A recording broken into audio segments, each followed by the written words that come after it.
இயேசு கிறிஸ்துவில் எனக்கு பிரியமான சகோதர சகோதரிகளே, உங்கள் அனைவருக்கும் இயேசுனுடைய திருமுழுக்கு பெருவிழா வாழ்த்துக்களை உரித்தாக்கிக் கொள்ளுகின்றேன். மனிதனுடைய எண்ணங்கள் பலவாக இருந்தாலும் கடவுளுடைய சிந்தனை எப்பொழுதும் ஒன்றாக தான் இருக்கிறது. மனிதன் கடவுள் இல்லை, கடவுள் இருக்கிறார், இருக்கலாம், இல்லை என்ற வெவ்வேறு கோணத்தில் யோசித்துக் கொண்டிருந்தாலும் கடவுள் மனிதனை நேசிப்பதை நிறுத்துவதில்லை. அப்படி கடவுள் இந்த உலகிற்குள் வந்து மனிதனோடு ஒரு தோழமை உறவை ஏற்படுத்துவதன் வெளிப்பாடுதான் இந்த திருமுழுக்கு. இன்றைக்கு நாம் பார்க்கலாம், ஒவ்வொரு திருச்சபையிலும் அது வெவ்வேறாக கொண்டாடப்படுகின்றது. ஒரு சிலர் சொல்லுகின்றார்கள், தண்ணீரில் மூழ்கிதான் திருமுழுக்கை பெற வேண்டும். ஒரு சில கத்தோலிக்கர் மதத்தில் என்ன சொல்லுவாங்க, தண்ணீரை தந்தை மகன் தூய ஆவி என்று பேரில் தலையில் ஊற்றி திருமுழுக்கை கொடுக்கலாம். வெவ்வேறு டினாமினேஷன், வெவ்வேறு திருச்சபையில் வெவ்வேறு நிலையில் கொடுக்கப்படுகின்றது. ஆனால் அடிப்படையில் என்ன, தந்தை மகன் தூய ஆவியின் பெயரால் திருமுழுக்கு கொடுக்கப்படுகிறது. இதற்கு அடிப்படையாக பார்க்க வேண்டியது திருமுழுக்கு யோவானுடைய வார்த்தை. திருமுழுக்கு யோவான் என்ன சொல்லுகிறார்? நான் உங்களுக்கு தண்ணீரால் திருமுழுக்கு கொடுக்கிறேன், எனக்கு பின் வருபவர் உங்களுக்கு தூய ஆவியால் திருமுழுக்கு கொடுப்பார். அன்புக்குரியவர்களே, திருமுழுக்கு யோவானும் இயேசு முறை நேரத்தில் திருமுழுக்கு கொடுத்து கொண்டிருந்தார்கள்.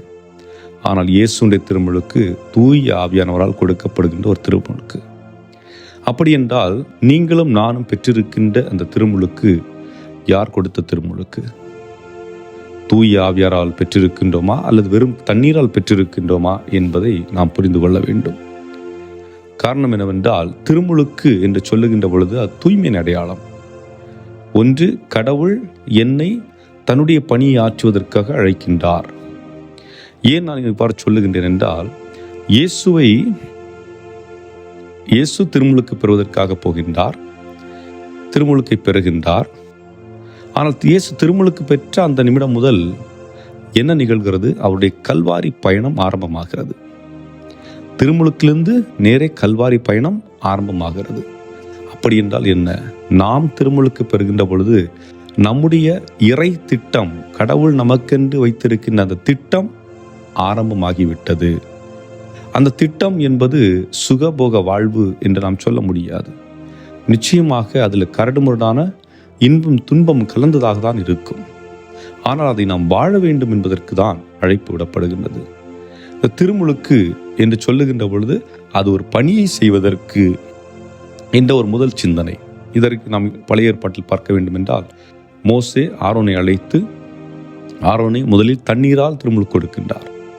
அடுத்ததாக எண்ணெயால் அவரை அபிஷேகம் செய்கின்றார். அடுத்தது இரத்தத்தால் அபிஷேகம். இந்த மூன்று நிலைகளும் மூன்று திருமுழுக்காக பார்க்கப்படுகின்றது. தண்ணீரால் புனிதப்படுத்துதல், எண்ணெயால் புனிதப்படுத்துதல், இரத்தத்தால் புனிதப்படுத்துதல். ஆக எதற்காக? கடவுளுடைய பணியை ஆற்றுவதற்காக அந்த நபர் அழைக்கப்பட்டிருக்கின்றார். இனி அவர் தொடர்ந்து அதை செய்ய வேண்டும் என்பது. அந்த அடிப்படையில் தான் திருமுழுக்கு பெற்ற நாம் ஒவ்வொருவரும் அழைக்கப்பட்டிருக்கின்றோம். திருமுழுக்கு பெற்ற நாம் அனைவரும் அழைக்கப்பட்டிருக்கின்றோம் என்று எண்ணுகின்ற பொழுது நம்மால் அதை சரிவர நிறைவு செய்ய முடிகிறதா என்ற ஒரு கேள்வி இன்று எழுப்பப்படுகிறது. காரணம் என்னவென்றால், நான் முதலில் சொன்னது போன்று மனிதனுடைய எண்ணங்கள் வேறு, கடவுளுடைய எண்ணங்கள் வேறு. நாம் ஒரு சிலரிடம் நேரடியாக சென்று பேசினாலும் அவர்கள் பல நேரங்களிலே புரிந்து கொள்வதில்லை. அப்படி புரிந்து கொண்டாலும் அதை முழுமையாக அவர்கள் புரிந்து கொண்டார்களா என்பதன் போன்ற பல கேள்விகள் வருகிறது. எடுத்துக்காட்டிற்கு பார்க்க வேண்டும் என்றால், தேவசகாயம் பிள்ளையுடைய வாழ்க்கையை பார்த்தோம் என்றால், தொடக்கத்திலே அவர் கடவுள் நம்பிக்கை இருந்தவர். ஆனால் இயேசுவை பற்றிய போதிய அறிவில்லை, இயேசுவை ஏற்றுக்கொள்ளாதவர். ஒரு கட்டத்திலே விவிலியத்தை வாசித்து கடவுளை புரிந்து கொள்ளுகின்றார், இயேசுவை புரிந்து கொள்ளுகின்றார். திருமுழுக்கு பெற வேண்டும் என்ற எண்ணத்திலே குருவானவரை அணுகுகின்ற பொழுது அவருக்கு சொன்னது என்னது? இன்னும் ஒரு 6 மாதம் கழித்து நீங்கள் வாருங்கள் என்று அனுப்பிவிடுகின்றார்கள். காரணம், அந்த நேரத்திலே மக்கள் ஒரு வேகத்திலே வந்து திருமுழுக்கை பெறுகின்றார்கள். அதன் பிறகு மீண்டும் அவர்கள் இயேசுவை மறந்து தங்களுடைய வாழ்வை முன்பு போன்று வாழ ஆரம்பித்து விடுகின்றார்கள்.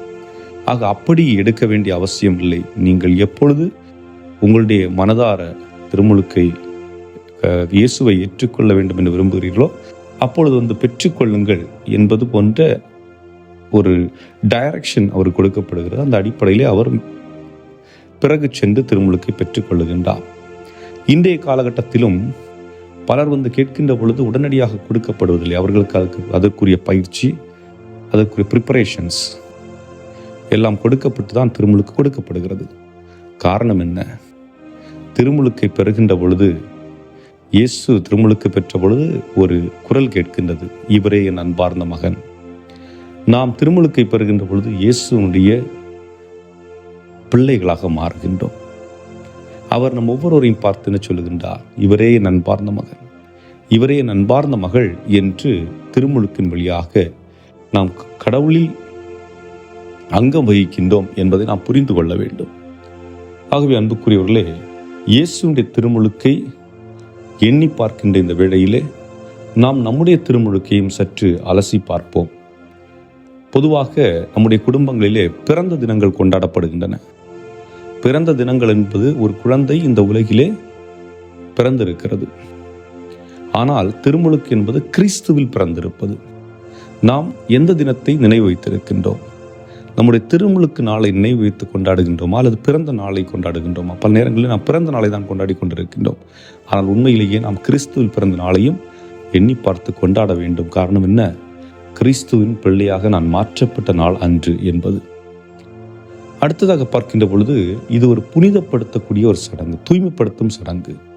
ஏன் தூய்மைப்படுத்தக்கூடிய ஒரு சடங்கு? ஆனால் இயேசுவுக்கு அது தேவையில்லை. காரணம், அவர் தவறு செய்யாதவர், குற்றமில்லாதவர், பாவம் செய்யாதவர். அவர் திருமுழுக்கு பெற்றது மனிதனோடு தன்னை தோழமைப்படுத்திக் கொள்வதற்காக. நான் உங்களோடு இருக்கின்றேன் என்று தோழமைப்படுத்திக் கொள்வதற்கு. ஆனால் மனிதர்களாகிய நமக்கு அப்படிப்பட்ட நிலை இல்லை. காரணம், நம்முடைய ஆதி பெற்றோர்கள் செய்த பாவம் தொடர்ந்து நம்முடைய ஆன்மா வழியாக வந்து கொண்டிருக்கிறது. ஆக திருமுழுக்கு பெறுகின்ற பொழுது அந்த பாவங்கள் மன்னிக்கப்பட்டு நாம் தூய்மைப்படுத்தப்படுகின்றோம்.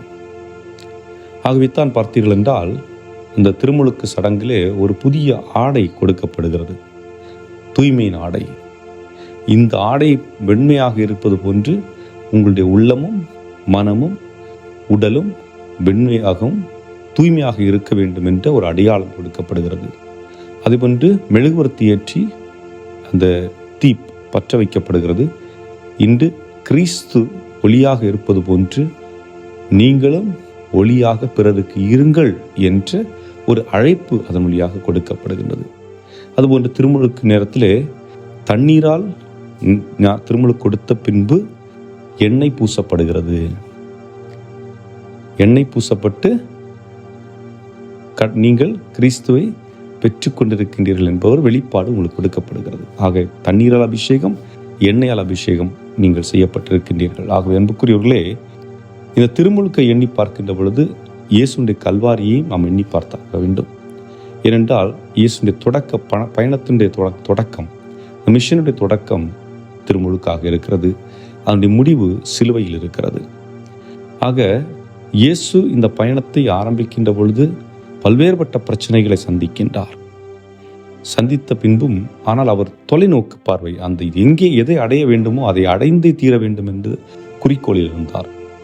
அதுபோன்று நாம் விரும்பியோ விரும்பாமலோ நம்முடைய பெற்றோர்கள் நமக்கு திருமுழுக்கு கொடுத்திருக்கின்றார்கள்.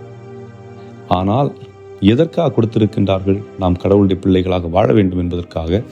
அதுபோன்று நாம் விரும்புகிறோமோ விரும்பலையோ நாம் படைக்கப்பட்டதே கடவுளுக்காக, அவருடைய திட்டங்களை நாம் நிறைவு செய்வதற்காக. ஏனென்றால் நான் விரும்பி இந்த முடிவு எடுக்க, நான் விரும்பி ஒரு பெற்றோருக்கு மகனாக மகளாக பிறக்கவில்லை. நான் விரும்பி என்னுடைய தாயுடைய கருவறையில் நான் வரவில்லை. கடவுள் விரும்பி செயல்படுத்துகிறார். ஆனால் கடவுள் எனக்கு ஒரு அறிவாற்றலை கொடுத்திருக்கின்றார், எனக்கு மூளையை கொடுத்திருக்கிறார். நாங்கள் சிந்தித்து செயல்படுவதற்கு. எதற்கு? என்றால் ஒரு நாள் நீ என்னை தேடி வர வேண்டும். ஆக கடவுளை நான் தேடி கண்டடைய வேண்டும் என்பதற்கான அழைப்பு எனக்கு எப்பொழுதும் உண்டு. ஆனால் இந்த திருமுழுக்கு என்று எண்ணுகின்ற பொழுது கடவுளுடைய திட்டங்கள் என் வழியாக நிறைவேற நான் என்னை ஒப்புக் கொடுக்க வேண்டும் என்பதுதான் இன்றைக்கு நமக்கான அழைப்பாக இருக்கின்றது. ஆகவே சிந்தித்தவர்களாக அன்புக்குரியவர்களே, நம்ம ஒவ்வொருடைய திருமுழுக்கை நினைத்து பார்ப்போம். நினைத்து பார்த்தவர்களாக, ஆண்டவர்களிடத்தில் ஒப்புக் கொடுத்தவர்களாக ஜெபிப்போம். என்றும் வாழும் இல்லாமல் இறைவா, நாங்கள் உம்முடைய பிள்ளைகளாக வாழ்ந்து மொக்கேற்றார் போல் வாழவும், உம்முடைய திட்டங்களை எங்களுடைய வாழ்வின் வழியாக செயல்படுத்த வேண்டிய அருளையும் ஆற்றலையும் எங்களுக்கு நிறைவாக தந்தருள எங்கள் ஆண்டவராகிய கிறிஸ்து வழியாக மன்றாடுகின்றோம். ஆமென்.